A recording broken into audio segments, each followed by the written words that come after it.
Hello and welcome everyone to the Brooklyn Technical High School Virtual College Fair. Thank you so much for joining us. We have some wonderful institutions lined up ready to speak with you today. Just a few housekeeping announcements from me before we get started.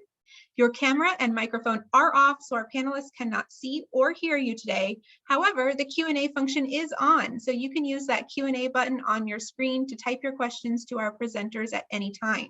You don't have to save your questions until a certain institution is presenting.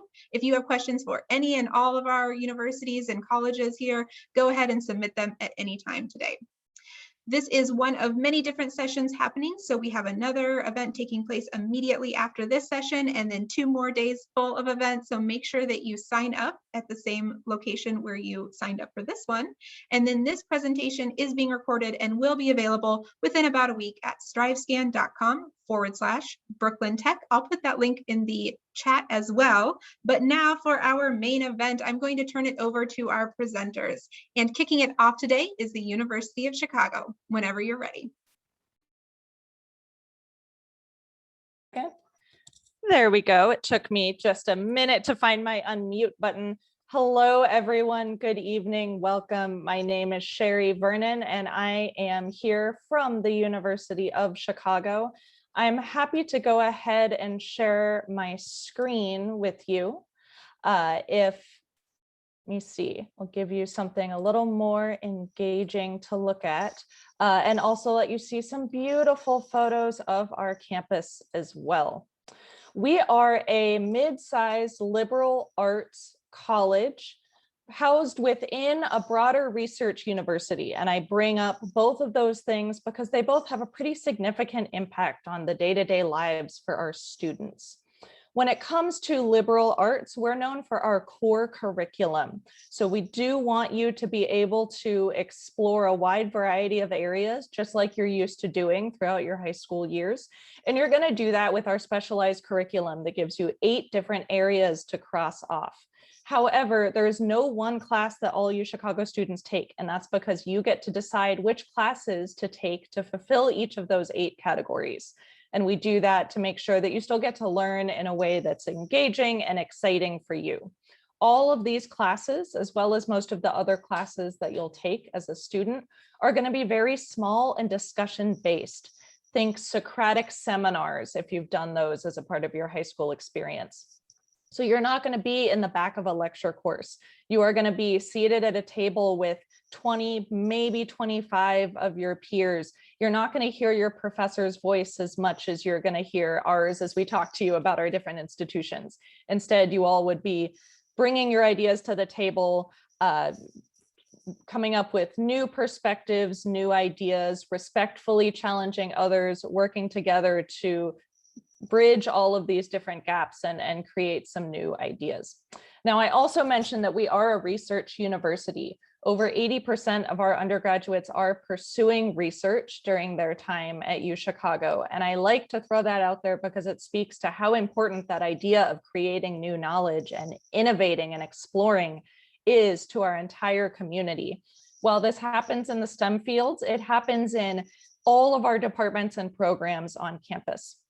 For the most part, if we have a department or a faculty member or a program, they are there because they want to be exploring these different ideas and they want to be doing it with undergraduates like ours. So this is something that our students really like to partake in. I also do like to throw out a few of these numbers. As you can see, we have about 6,800 undergraduates. So we are a mid-sized university. It's a Goldilocks and the 3 bears situation. If you're looking for somewhere that's not too big or too small, this might be a really nice in-between size for you.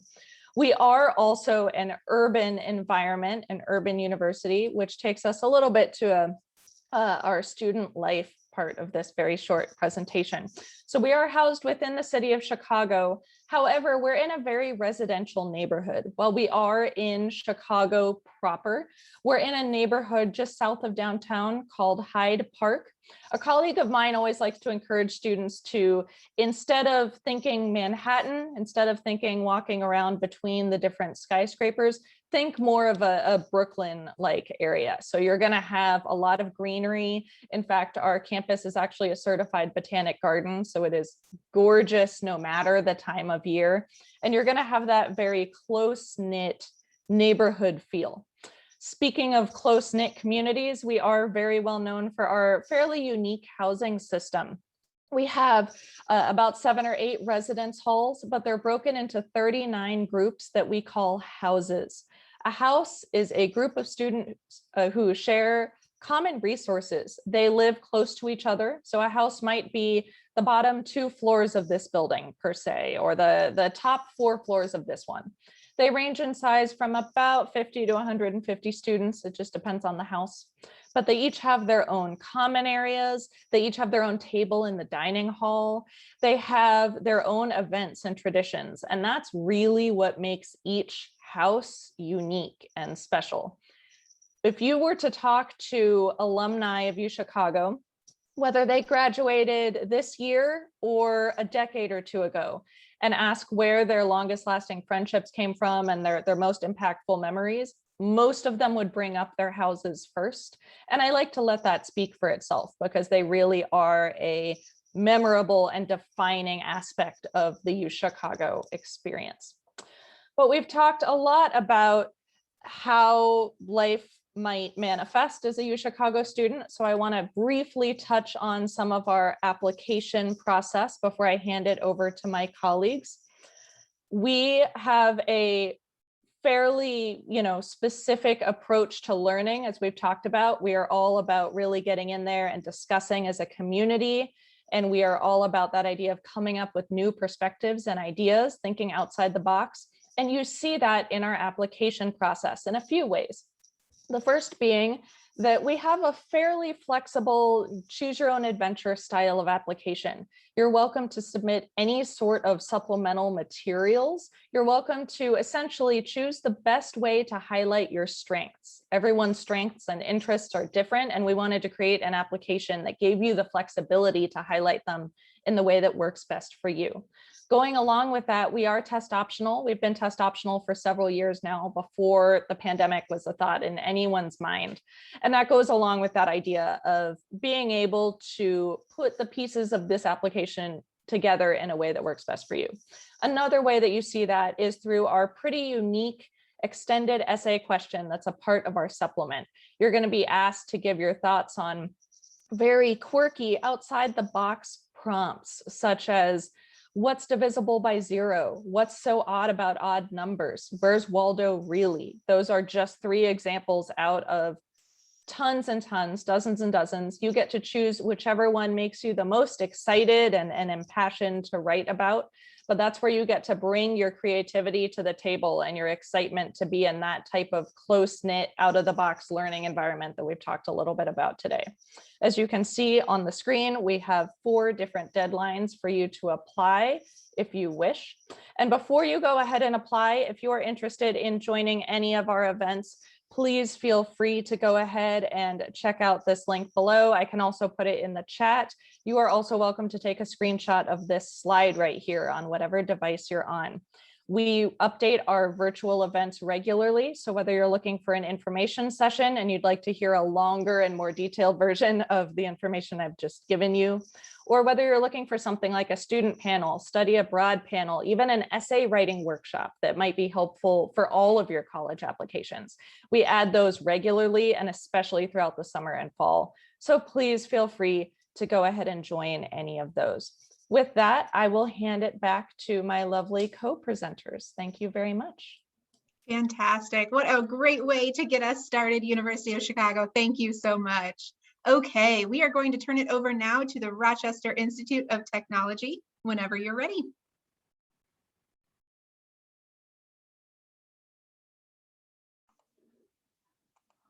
There we go. Having some problems sharing the screen, but we got it. Okay, hello everyone, and thank you for joining me. My name is Michael. I'm the undergraduate admissions counselor, one of them for our IT Rochester Institute of Technology. I did put my contact information as well as several links in the chat that will touch upon things that I'm going to talk about. So if you'd like more information, certainly feel free to check it out. They gave me 2 more minutes, so I added 2 slides, and we'll see if I can make it all the way through. From the get-go, we're actually one of the largest private universities in the country.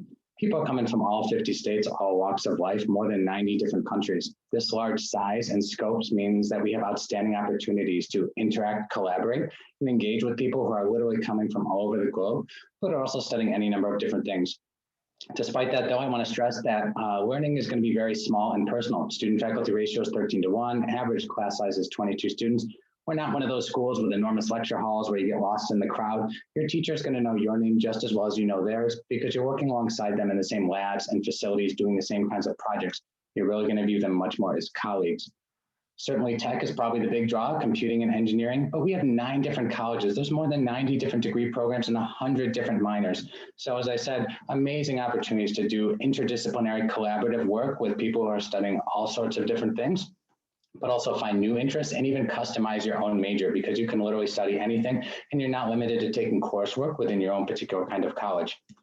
Now, at this point in your life, it feels as though that you've been staring at screens for your entire life. So if you take away nothing else from this presentation, think RIT and CoOp, hands-on experiential learning programs. We are looking for students who are passionate about what it is that they're interested in, but who also really want to sink their teeth into something, get their hands dirty, and really learn by doing. And this is going to be the hallmark of an RIT education. Now, CoOp is actually built into our programs, and it's the opportunity to work a full-time paid job before you even graduate. We're actually partnering with more than 3,400 different companies across the world, so not just in the United States.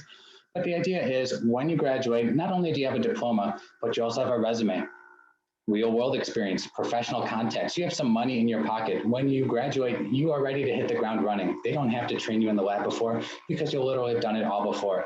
And this kind of world experience really breeds awesome outcome rates. 94% of our students, and that's including all the artists and philosophy majors as well, 94% of them are going on to grad school or getting hired within 6 months of finishing their program. One of the links that I put in the chat, majors, check it out. Every single program has its own page, goes into the program in depth, average starting salary, outcome rate, full course curriculum, and also a faculty contact. So you can write a professor if you want to hear it straight from the horse's mouth. They would love to talk to you as a prospective student. Certainly research is another opportunity to get that hands-on education. And this is encouraged even as an undergraduate, even as a freshman. We are going to empower you to just explore and check out and play in our labs. We have everything that you could possibly think of. And certainly we're going to make sure you know how to use that $1 million equipment before you start tinkering with it. But we want you to just go out there and explore. Another thing that we have a devotion to is really innovation and entrepreneurship. So if you have some kind of light bulb idea in your head, just like we have this whole office set up to help you get that job before you graduate, we have one to give you guidance, resources, programming, opportunities for funding, so you can make that light bulb into a reality. Imagine RIT, that's an annual festival. It's a showcase for everything that our students have been doing. The Magic Center, full Hollywood level production facility devoted to game design, film and animation, VR, AR. Of course, we have all the maker spaces, the 3D printers, the laser cutters, the CNC machines, robotics, glass blowing, metalworking, everything under the sun. And we want you to go out there and work with others while you're doing it across all sorts of different majors. If you are interested in a study abroad experience, we actually have international locations. China, Croatia, Kosovo, and Dubai are all available. But there are study abroad programs in over 55 different countries, service abroad, work abroad. You could even do your co-op abroad, and the world will open up again someday, and it is an amazing place. I highly encourage you to go out there and explore. Finally, if you were thinking about taking it a step further, we actually have accelerated master's degrees so that you can get them in 5 years rather than 6 if you were to do it separate from your bachelor's. There are many different combinations available. It has a built-in scholarship that goes along with it. And it's just, again, an awesome opportunity for you to take a deeper dive in whatever it is that you're interested in, but also get to that higher level and do so in less time. With such a large community, we have a very diverse and vibrant campus life. There's more than 300 different clubs, hundreds of events that are happening annually. Yes, even during the pandemic. We do have Greek life as well, but it's not a big deal on campus, less than 1 out of every 10 students, and it is very community service oriented. We are Division III for sports, except for hockey, that is Division I, but we're doing everything at the club, recreational, and intramural level. Our esports team is nationally ranked. It's actually larger than all of our varsity teams combined. We're a very big humans versus zombie school. And just like the education is not going to limit you in any sense of the word, so too the extracurriculars. There is a club that you want to join or sport that you want to play that is not on any of our lists. There's nothing stopping you from going out there and getting people to do it with you as well. Performing arts, believe it or not, are actually a big deal at RIT. We don't have any majors yet, but there's about 40 different minors and more than 24 different theater, dance, performing arts, and other musical groups. You can see from the slide that this is something we're growing and expanding. And we even have a special performing arts scholarship that we would love to have you just continue your love for the performing arts, but do so at RIT. While you're at RIT, you'd actually be living on the res halls. There's a ton of specialty housing. So if you are looking for your people, a family, a home, a community, you will find it because we do have everyone. The specialty housing is not major specific, and you can choose to live with other people who like computing, engineering, science, art, photography. There's diverse, international, there's honors, there's Greek, there is more. The big takeaway people usually get from the tours of the housing is that they are connected by tunnels. And in those tunnels, there are gaming, computing labs. There is a post office and a convenience store. There's free laundry. It's connected to Gracie's, the largest dining hall on campus. So you could live like a mole person on the weekends if you wanted to. Certainly, we are going to have all 4 seasons in Rochester. Although these days, you people downstate, your winters are just as bad as ours now. So when you do apply to RIT, most of our students are applying directly to a major, but at your age, literally impossible to know what you're going to do for the rest of your life. So we also have something called an exploration option, and this is actually something that you could apply to. But the idea is you've narrowed it down to some kind of discipline, but you're not sure which major to choose. You actually take a year, you meet with your advisor, talk about what you're interested in, but then you also get to taste, sample, and explore every other major within that particular college. You talk to students, professors, professionals, you figure out which one's the best fit for you, and then you can declare your second year. It's a no harm, no foul, no time is lost whatsoever. And then you kept your options open and you checked out the variety of things that we had on offer. University exploration is if your interest went over 2 different colleges, say business and the liberal arts, but it's the same idea. You take their year to explore and then you can declare. Because you are applying to a specific major, we have something called differential admission, which essentially means that different programs require different strengths. If you are applying to a STEM field, then your math and science grades will matter more to us than your English and your social studies.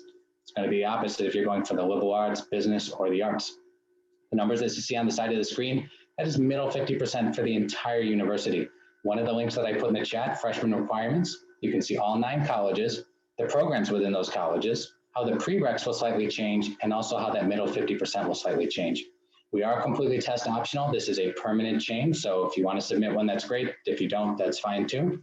And some majors are going to be a little bit more competitive than others in terms of admission, just because as a place of collaboration and not competition, we don't want people fighting for space in the lab or for time with their instructor. We have to limit the number of spaces that we have available within any given program. Very quickly, because I think my time is running out, as soon as you apply, you're automatically considered for merit-based scholarships. If you are interested in performing arts, it is just a quick audition that goes along with it. For need-based aid, we just have the FAFSA. And remember too that your program will have CoOp built into it. Our students are averaging $10,000 earned per semester while they're out there in CoOp. That money is theirs to keep and does not affect their financial aid. We have a one-stop shop, rit.edu/visit. Feel free to reach out to me. My contact information, as well as all of these links, are available in the chat. And I'd really like to recommend introducing RIT, which is essentially a virtual open house, but you can talk directly with students and faculty within all of our academic programs. Thank you. Fantastic. Thank you so much, RIT. That was great. We are going to turn it over now to Wells College. Whenever you are ready, take it away, Wells College. All righty, give me 1 second. Let me share my screen.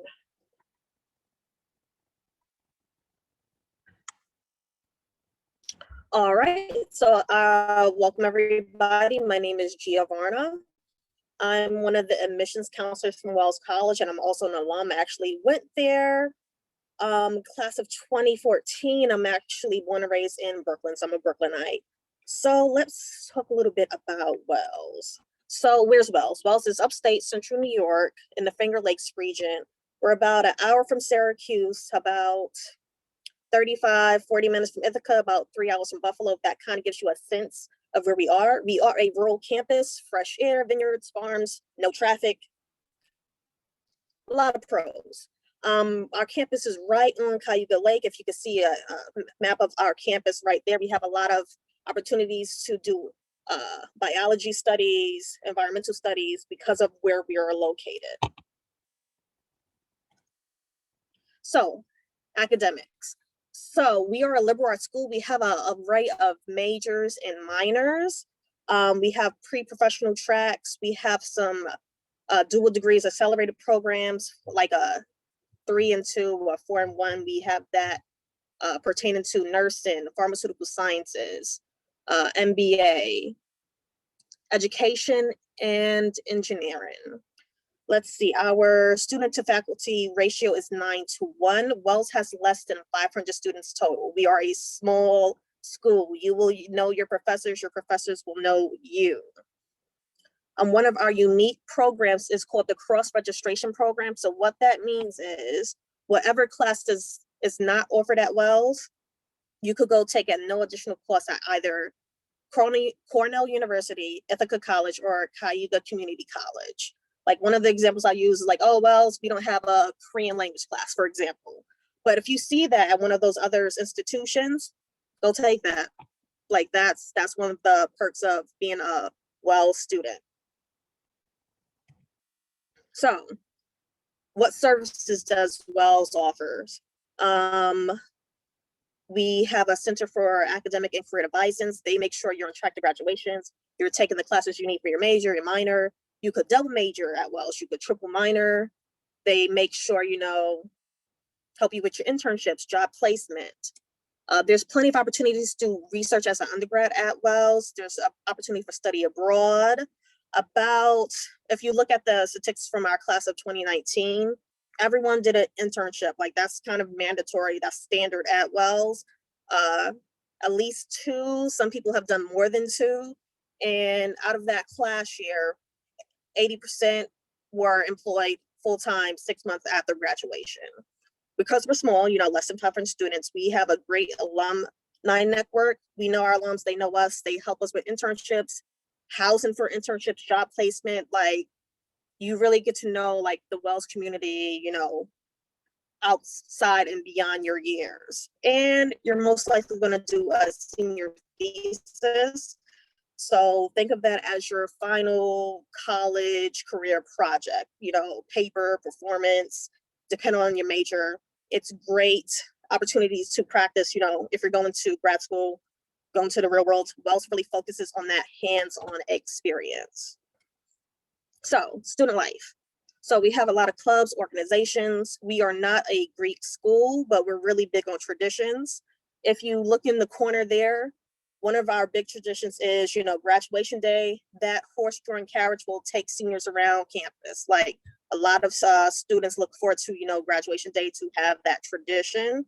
We are a residential campus. Over 90% of our student body lives on campus. We have, them as dorms, but we call them resident halls because you will have an RA, resident advisor, resident assistant.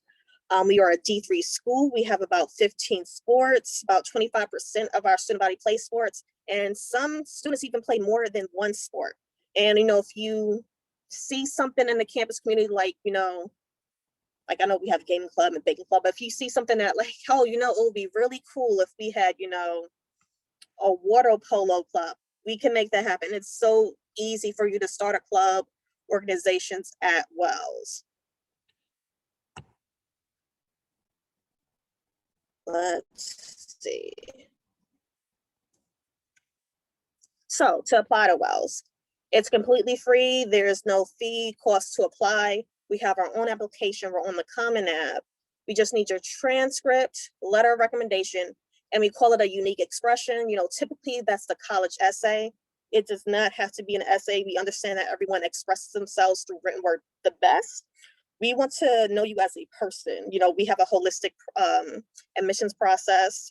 So video recording, if you want to send like your SoundCloud link, like whatever, how you want to express yourselves, we'll take that. And when you apply to Wells, you're automatically considered for a scholarship. Wells offers merit-based scholarships, and I believe every applicant gets at least $10,000. But, basically we want to get to know you and have that conversation. Do your FAFSA. That's very important. Everyone should do their FAFSA if they're eligible for that. I'm trying to think what else. We're test optional. Like we've been test optional for a number of years, but we don't require the SAT, ACT. Like don't even worry about that. Don't stress about that. I know it's been a lot going on these past almost 2 years. And no interview required. We strongly recommend a campus visit. Campus is currently open in person. We do private tours, and we do have some virtual tours which are led by current students. So we have virtual options, YouTube, Facebook Live, etc. And, the in-person options. So I would recommend everyone, get as much information as you can for the schools you're interested in. Alrighty, let's see what else. Questions? Well, that's my contact information. I'm also going to put it in the chat and the social media handles. So I think that's it for me. I'm going to stop sharing. Perfect. Wonderful. Thank you so much, Wells. That was wonderful. We have, Reed College isn't able to join us today, so we are going to take advantage of having these experts with us and move into a round robin Q&A. So this first question is really important, and it is to help us get to know a little bit about how we can organize our college search. So having these experts here, I want to throw the question in the same order, starting with the University of Chicago. What advice would you give someone going through a college search? This is such a great question. Earlier this week, I was talking to students about the need to be very introspective during this whole process, whether it comes down to the college search part or once you have your college list when you're putting together your applications. This whole process works best when you are very purposefully thinking about your wants and needs as a person. We are pretty fortunate to live in the country with the most higher education options by far. We have over 3,000, well over 3,000 accredited colleges and universities, and they all have different offerings, different environments, different tools and resources. And because of that, they attract different types of communities. And the community in which you are going to thrive the most might not be the same as your best friend or even the one where I would really thrive. And at the end of the day, all of us are in these positions to make sure that you end up in that place that's going to be a fantastic fit for you. So just make sure that you're being very thoughtful as in these few months. And if you're younger in your high school career, as these few years about what it is that really makes you succeed, what helps you set yourself up for success. Absolutely. What a great way to kick this question off. Rochester Institute of Technology, what would you add? Not that much. My answer was going to be very similar to begin with. Choosing a college was exciting, but also very overwhelming even before there was a pandemic. And I think that as long as you take a breath, you really give it some honest thought. As Sherry from the University of Chicago said, think about what's best for you. Is this university going to offer you not just the academics, but also the community in which that you can thrive? I suppose the only thing I would also add is that, nothing is written in stone.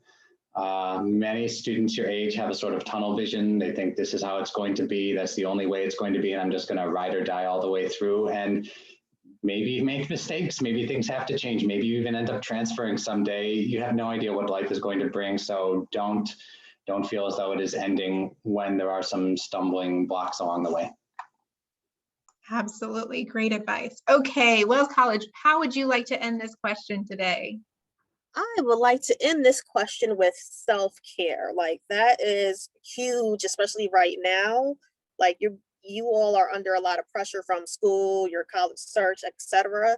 Like I would say, be organized, keep your list, whatever, but take breaks. Like there's no rush. Yes, there are deadlines. Not gonna lie, yes, that can be very intimidating, but find something that makes you happy. Like if the deadlines are that stressful, talk to your counselors, talk to the schools you're interested in, saying, hey, I'm really considering this school. I don't think I could reach this deadline. Can I have an extension? Keep those channels of communication open. Closed mouths don't get fed. Absolutely. Well, I've done a lot of these panels and I don't think I've ever gone through one where someone hasn't said, make sure that you're communicating. And so that's absolutely true. So, all right. Okay. The next question. So this question was for everyone going through the search, regardless of what institution they end up at, right? But the next question is going to help us get to know each of these campuses a little bit better. So that question is, what is your favorite event or tradition on campus? Help us get a feel of what it's like to be at each of your institutions. All right, now we're going to turn it over to, we're going to actually kick this one off with the Rochester Institute of Technology, whenever you are ready. So probably for me, I mentioned during the presentation, we have a festival called Imagine RIT. This is actually my third year at RIT, so I got to see it the first year, the second year the pandemic hit, and now we're in the third year. But that first year was really nice. So 30,000 people of all ages are descending upon campus. And as I said, it's a showcase for everything that our students have been working on. So all the colleges are opening their doors. All the students are just showing their projects. You know, the robotics team is driving around a couch just to show off kind of thing. And it is all ages. But my favorite exhibit was actually a medical illustration program. So you went to this art studio facility and they just had a whole wall full of disgusting drawings of things that could happen to the human body. And it was just kind of cool to see. So it was just sort of a good, we have a very nice energy and community environment there. And it was just fun to just be moving around and seeing everyone sharing. And like I said, collaborating and just doing what it is that they love. That sounds awesome. Well, I'm excited for you to have a chance to be able to experience it again as we move forward in the pandemic. Okay, Wells College, what is your favorite event or tradition on campus? Okay, so my favorite tradition, because I went there.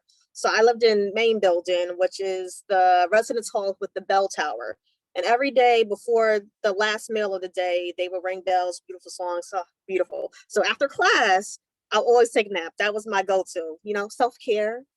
So hearing the bells ring right before dinner time, that's like a beautiful alarm clock. So that's my favorite tradition because I never missed a meal that way. Perfect. Yeah, that sounds a great tradition on campus. Absolutely. Okay, closing this question out, University of Chicago.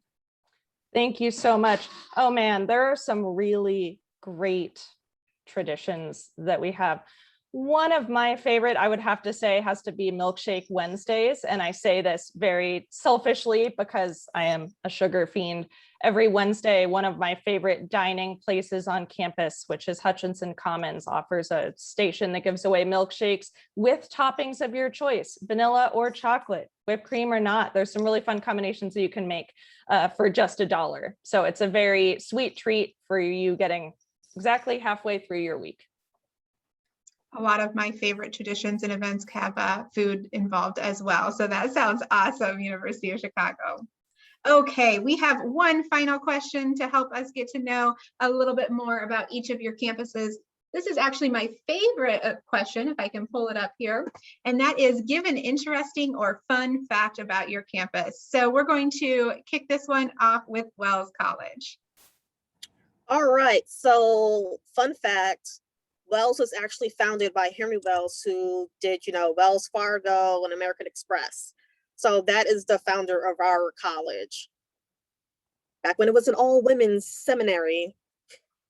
I had no idea. Wow. See, this is why it's my favorite question. I always learn something that I'm hoping someday will help me on Jeopardy.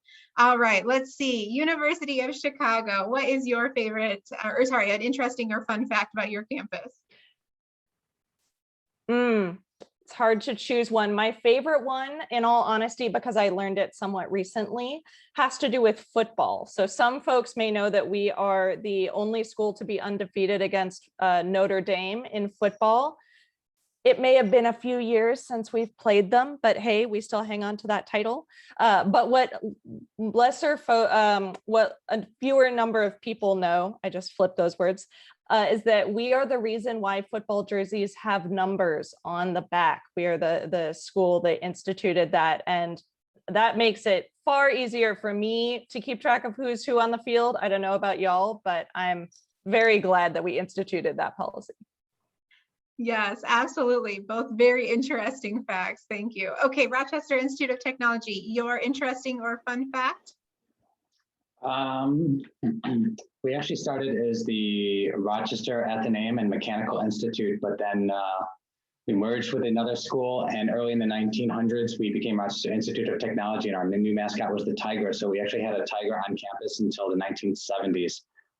And he has passed away now, but you can actually see his pelt, and it is in the RIT library. So they let you touch it on special occasions. And there's a statue of him now in the middle of campus. Richie is his name. That was what I was just going to ask, is what was his name? Awesome. Well, thank you for that. All very interesting pieces of information that we don't usually get in the standard presentation. So that's great. Okay, everyone. I want to thank you all. It's wonderful to have this intimate group here of wonderful institutions to share a little bit more about all of their campuses. I want to thank our expert panelists as well as all of our attendees. We are wrapping up a little bit early here, but I want to remind everyone that there is a whole nother session happening right after this. So take a look at the schedule and see what institutions you'd like to learn about next. And then of course, this event has 2 more nights as well. So make sure you join those events as well. And then last but not least, when you close this today, you're going to get a very quick 4-question survey. Any information that you can provide about this event would be very helpful. And again, unfortunately, Reed College was not able to join us, but make sure that you check them out as well today. Thank you so much and have a wonderful rest of your day. Bye-bye, everyone.